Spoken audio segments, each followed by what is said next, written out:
তোমাদেরকে একটা life lesson দিই, সবসময় চেষ্টা করবা যে তুমি যেন তোমার বেস্ট ফ্রেন্ড হও, মানে নিজেকে নিজের বেস্ট ফ্রেন্ড বানানোর চেষ্টা করবা।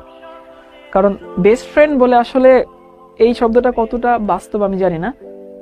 তোমার সব থেকে ভালো বন্ধু তোমাকে হয়তো তোমার সঙ্গে বেইমানি করতে পারে, তোমার সব থেকে প্রিয় মানুষটাও তোমার সঙ্গে বেইমানি করতে পারে, বাট ইয়োরসেলফ, তুমি কখনো তোমাকে বেইমানি করবা না। তো চেষ্টা করবা নিজেকে সব থেকে নিজের ভালো বন্ধু বানানোর, নিজেকে ভালোবাসবা, নিজের সঙ্গে মাঝে মধ্যে গল্প করবা, নিজের সঙ্গে মাঝে মধ্যে ঝগড়াও করবা। সো তখন হয় কি, এটাকে সেলফ টক বলে। মানে ওই যে সক্রেটিসের একটা কথা আছে না, নো দ্য সেলফ, আগে নিজেকে চিনো, তুমি কি চাও, তুমি কি চাও না, তোমার কি পছন্দ, তোমার কি দরকার, এগুলো যখন আগে বুঝতে শিখবা তখন দেখবা লাইফ সুন্দর হবে। সব সময় অন্য মানুষের সঙ্গে গল্প করা, অন্য মানুষের সঙ্গে সবকিছু শেয়ার করা, হ্যাঁ বন্ধু থাকতেই পারে, কিন্তু তোমার সব থেকে বড় বন্ধু যেন তুমি নিজে।